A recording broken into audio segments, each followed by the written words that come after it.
সিপিআইএমের রাজ্য সম্পাদক মোহাম্মদ সেলিম তিনি কংগ্রেস নিয়ে বিভিন্ন রকম কুরুচিকর মন্তব্য করতেও দ্বিধাবোধ করছেন না। আজ সকালে বহুল প্রচলিত বাংলা একটি বৈদ্যুতিন চ্যানেলে তার আরেকটি নতুন ইন্টারভিউ দেখলাম।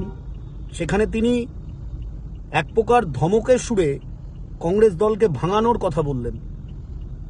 কংগ্রেস দল এত ঠুনকো নয়।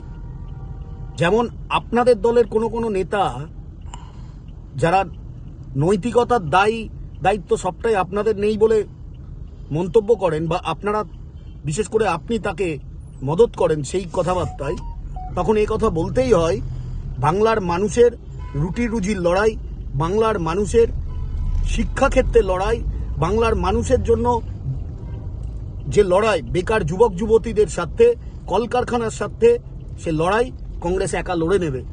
আর যেভাবে আপনি কংগ্রেসকে ভাঙার কথা বলছেন, কংগ্রেসের দল ছেড়ে বেরিয়ে গেলে তার দায়িত্ব আপনার থাকবে না বলছেন, তার থেকে এটা প্রমাণ পায় যে এটা শুধুমাত্র একটা দেউলিয়া পানা ছাড়া রাজনৈতিকভাবে আর কিচ্ছু নয়।